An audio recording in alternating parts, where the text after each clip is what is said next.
أعوذ بالله من الشيطان الرجيم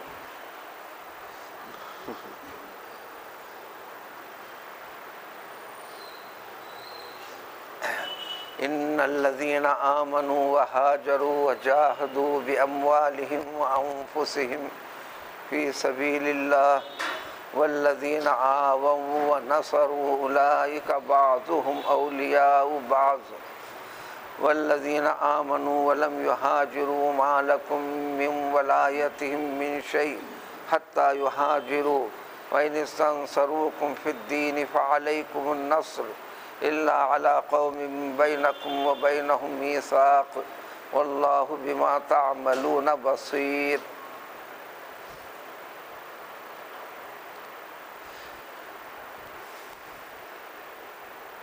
یقیناً وہ ایمان والے لوگ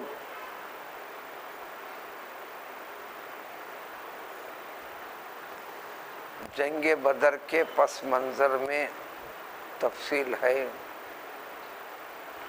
اس وقت مسلمانوں کی تعداد بہت کم تھی، جیسا کہ جنگ کی جب شکل پیش آئی تو صرف 313 کی تعداد میں آگے بڑھے۔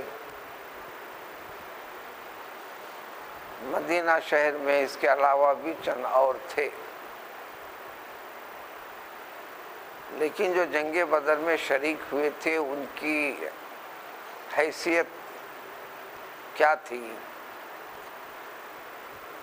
مہاجرین کی تعداد تھی قابل لحاظ،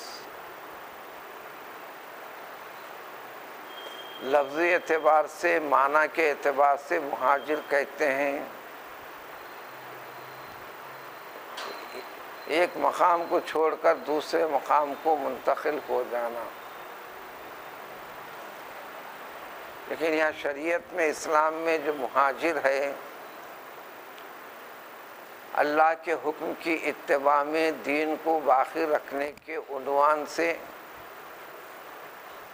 عزیز و اقارب کی پرواہ کے بغیر اپنے ملک کی، وطن کی محبت کو ختم کر کے مال و متاع، جاگیر، جائیداد، کاروبار، ساری چیزوں کو خیر بات کہہ کر، خدا حافظ کہہ دے کر صرف اور صرف 2 چیزیں حکم ہوا تھا اللہ تعالیٰ کا، اللہ کے رسول محمد صلی اللہ علیہ وسلم کی طرف سے، دوسرے ایمان کی حفاظت اور ایمان کے تقاضوں کی تعمیل و تکمیل اطمینان کے ساتھ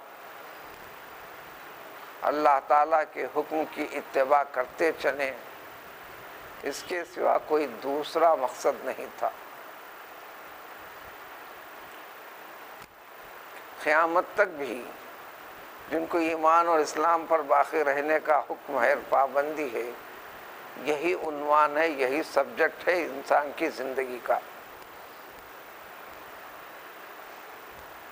قرآن ساری چیزیں ذکر کر کے یہی فرماتا ہے کہ ہم نے انسان کو تو صرف اور صرف یہ زندگی گزارتے ہوئے دنیا کے ساتھ لگے رہ کر، لیکن ہمارے بتائے طریقے کے ساتھ دنیا میں لگے رہنا، زندگی گزارنا، ہر چیز میں اللہ تعالیٰ کی عطا، مہربانی اور نعمت کا اندازہ لگانا، شکر بجا لانا، ان چیزوں میں جس طرح تصرف کرنے کا، خرچ کرنے کا، کاروبار کرنے کا، ازدواجی زندگی گزارنے کا، عام زندگی میں رہنے سہنے کا جو طریقہ ہم بتائیں اس طریقے پر چلنا، اور یہ سمجھ کر چلنا کہ یہ سب اللہ کے حکم کی اتباع ہے، اطاعت ہے، فرمانبرداری ہے، اور مفت میں نہیں ہے، پھگٹ میں نہیں ہے۔ اس فکر کے ساتھ کرنے پر اللہ تعالیٰ کئی گنا اضافہ آخرت میں اجر دے گا، جو ہمیشہ زندگی کے ساتھ کام آئے گا۔ یہ دنیا میں بھی تمہارے لیے خیر و برکت پیدا فرمائے گا اور دنیا کو باقی رکھے گا، تمہارے طفیل میں دیگر کے لیے بھی یہ زندگی باقی رکھے گا۔ تو مسلمان تو اسلام کی ابتدا سے سلسلہ شروع ہوا مشقتوں کے ساتھ. جنگ بدر اور مکہ فتح ہونے سے پہلے تک کی شکلیں الگ الگ ہیں. اس وقت ہجرت کرنا فرض قرار دے دیا گیا، واجب تھا. حکم ہو تعمیل کرنا ضروری تھا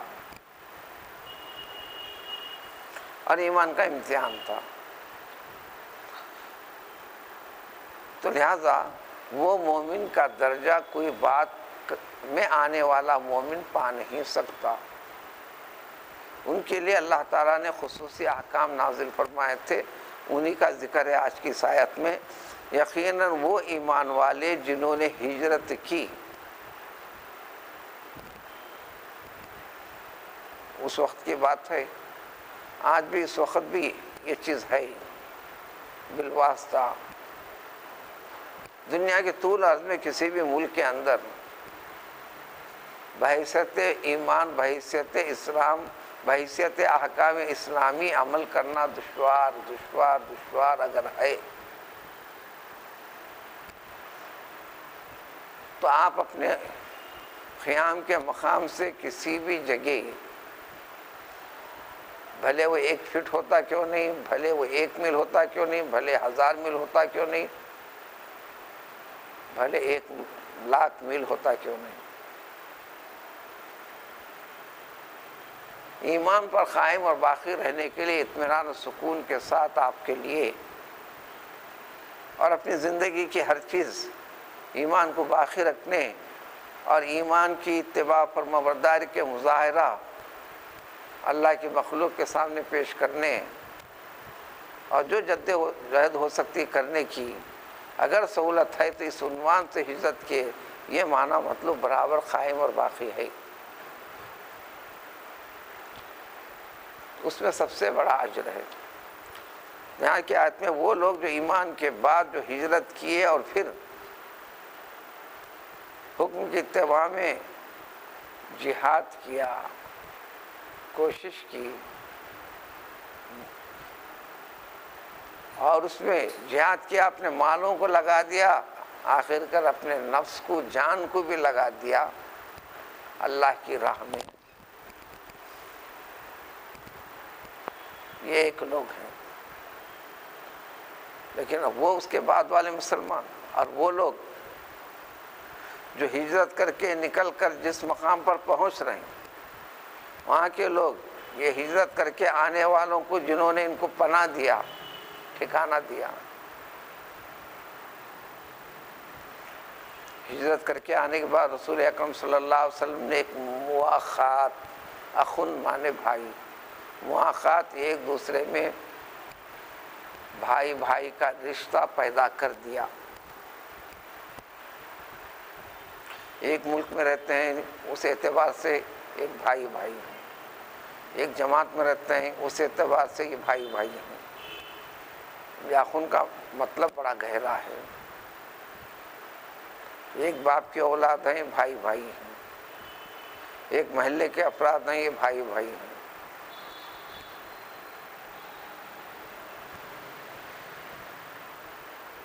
اس کا مفہوم بڑا یہ ہے، ایک حقیقی خونی رشتہ ہوتا ہے. اس کے علاوہ بھی مذہب کے اعتبار سے سارے مسلمان انما المؤمنون اخوہ، سارے مسلمان آپس میں بھائی بھائی ہیں. محبت، کلام پاک کے احکام، اللہ اور اللہ کے رسول کے حکم کے مطابق میل ملاپ ہو، نفرت ہو جائے، جھگڑا ہو جائے، جدائی ہو جائے تو اس مسئلے کا حل اللہ کے پیش کردہ احکام کے طریقے کے مطابق ہو، وہ قبول کرنا تو ایمان پر باقی ہے. تو یہ ہجرت کر کے نکلے اور ہجرت کر کے جہاں پر پہنچے انہوں نے ان کو ٹھکانہ دیا، نسب ٹھکانہ دیا. رسول اللہ صلی اللہ علیہ وسلم نے ایک ایک کو الگ، فلاں فلاں کا، فلاں فلاں کا.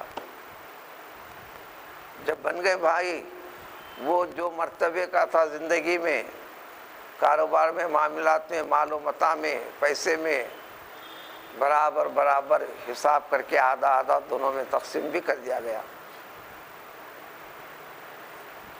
گھر ایک ہے تو اس میں سے آدھا آدھا گھر کر دیا گیا، گھر ایک سے زائد ہے تو الگ تقسیم کر دی گئی،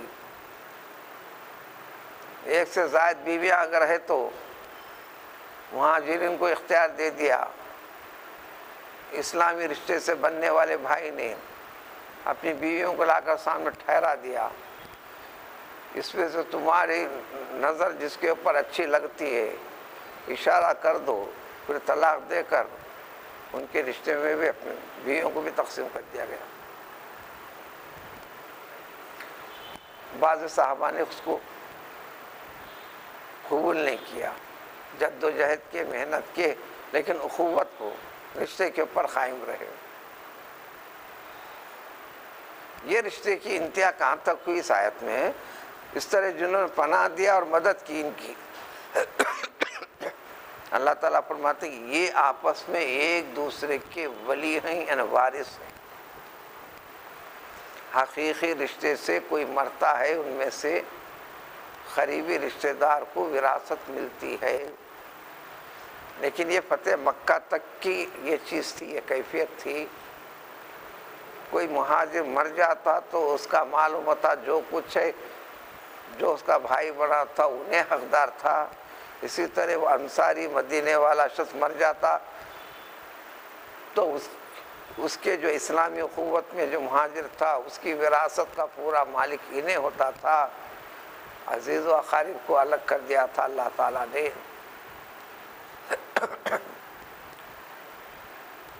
چنانچہ ایسی تقسیم ہوتے رہی، لیکن اس ہجرت کے بعد، لیکن اس وقت ایسے مسلمان جنہوں نے ہجرت نہیں کی، اس وقت یہ بھی شکل صورتحال تھی، یا دوسرے علاقوں کو پہنچے ہوئے یا دوسرے ملک میں پہنچے ہوئے۔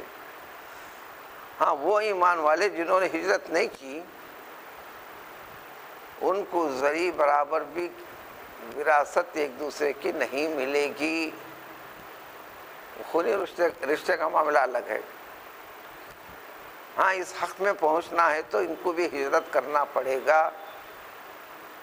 ہجرت کر جاتے ہیں تو یہ بھی اسی درجے میں، مرتبے میں پہنچیں گے۔ ان جیسے مضامین کی اور زیادہ تفصیل اگلے سورے میں چند رکوع کے بعد آنے والی ہے، ان کا مقام اور مرتبے کو ذکر کیا جائے گا۔ لیکن البتہ جو لوگ ہجرت نہیں کر سکے ہے مسلمان، ایمان پر قائم باقی، لیکن ایسے مسلمانوں کو جو مہاجر آپس میں اخوت ہوئی ہے ان سے کہ اللہ تعالیٰ حکم دیتے ہیں کہ اگر یہ جو ہجرت نہ کیے ہوئے مسلمان کسی معاملے میں دینی اعتبار سے تم سے مدد طلب کرے، فعلیکم النصر، مدد تم ایسے مومنوں کی، مسلمانوں کی مدد کرنا تم پر لازم ہے، واجب ہے، فرض ہے، لیکن ایک صورت میں کرنا بھی نہیں۔ لیکن ایسی جگہ مسلمان ہیں وہاں کی دوسری قوم مسلمانوں کے خلاف میں لڑنے لڑانے، جنگ و جہاد کرنے کی تیاری میں یا اس موڈ میں ہے یا اس فکر میں یا ذہن سے ہے، وہاں کے رہنے والے مسلمانوں کو تم ان کی مدد نہیں کرو گے، اس لیے کہ بالواسطہ تمہاری مدد جو ان کو کی جا رہی ہے تمہارے دشمن کو تک بھی اس کا حصہ پہنچے گا۔ ہاں، البتہ ایسی قوم جو تمہارے اور تمہارے دشمنوں کے درمیان میں اگر معاہدہ اگریمنٹ ہو گیا امن و سلامتی کا، نہ لڑنے کا، تو ایسی صورت میں وہاں کے رہنے والے مسلمانوں کی بھی تم مدد کرو گے۔ اللہ تعالیٰ خوب جانتے ہیں جو کچھ بھی تم عمل کرتے ہیں عین حکم کے مطابق کرو گے یا نہیں کرو گے۔ ہاں، البتہ وہ لوگ جو آپس میں بڑے پکے کٹر کافر ہیں، یہ آپس میں ایک دوسرے کے وارث ہیں۔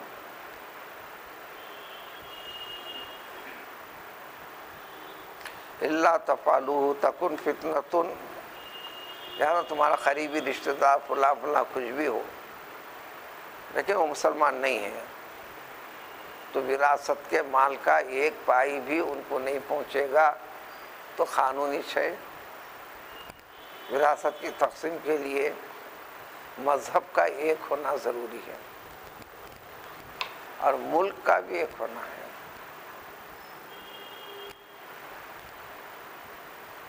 رشتہ داری میں اگر مذہب سے نکلا ہوا ہے، مذہب بدل دیتا ہے تو وراثت نہیں۔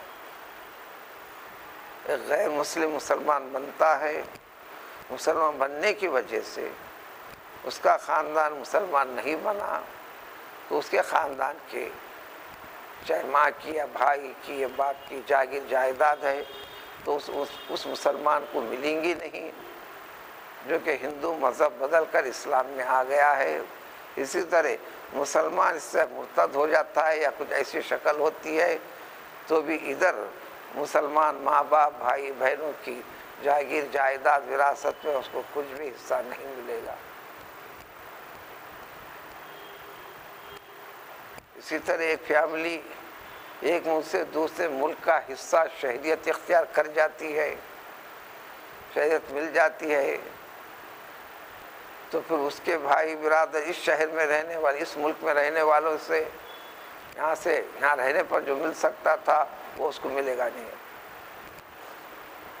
اب سرکاری دنیا کا بھی یہی قانون ہے، ایک ملک کی شہریت چھوڑ کے دوسری ملک کی شہریت اگر شہریت مل جاتی ہے، یہ شرط ہے، تو پھر یہاں کے ملک میں نہ وہ خرید سکتا ہے، کوئی جاگیر جائیداد خرید بھی نہیں سکتا، بلکہ حق اعتماد جس کو ووٹ کہتے ہیں وہ بھی ڈال نہیں سکتا ہوں، کیونکہ یہاں کا اپنا نہیں رہا، تھا ہوں گا پہلے، اب قانون میں نہیں ہے، تو شرعی احکام بھی جیسے نافذ ہوتے ہیں اس کے اوپر۔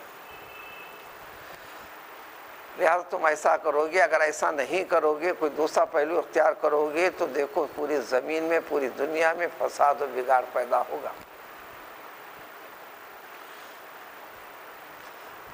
اب اس کے بعد قانون بتاتے سورہ کا اختتام ہوتا ہے، یقیناً ایمان والے وہ لوگ جنہوں نے ہجرت کی، جہاد کیا، اللہ کی راہ میں مال لگایا، جان لگایا، اور وہ لوگ بھی جو ایسا کرنے والوں کو پناہ دیے، ان کی مدد کیے، تو حقیقت میں صحیح مسلمان مومن یہی لوگ ہیں، یعنی ایمان کے درجے میں سب سے بڑے ہیں۔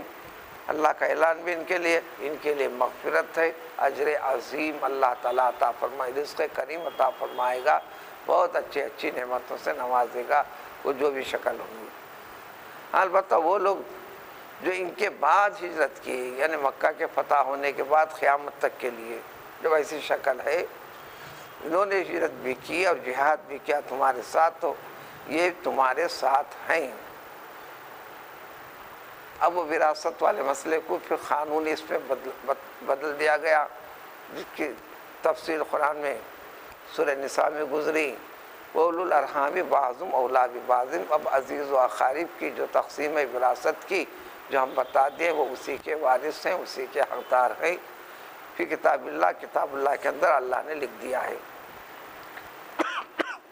یعنی وہ مہاجرین کے آپس میں وراثت کی تقسیم کو ختم کر دیا اللہ نے، وہ مخصوص تھی، وہ مخصوص اعلان تھا، مخصوص انعام تھا۔ ان اللہ بکل شیء علیم، یقیناً اللہ تعالیٰ ہر چیز کو خوب بہتر جانتے ہیں، یعنی جو کچھ تقسیم کرتے ہیں، جو تقسیم کے اندر تقسیم تبدیل ہوتے گئی ہے یا ان حکمت اور مصلحت کی بنیاد پر ہے، ان تمام چیزوں میں ایک اصول، قاعدہ، قانون دے دیا گیا تمہارے لیے۔ اب جو چیز دے دی گئی ہے تمہارے عقل کو اس میں دخل نہیں دیں گے، حکم کو حکم خداوندی سمجھ کر زندگی میں اختیار کریں گے، یہی ایمان ہے۔ یہاں سورہ کا اختتام ہو۔ سبحان اللہ، لا الہ الا اللہ، محمد رسول اللہ۔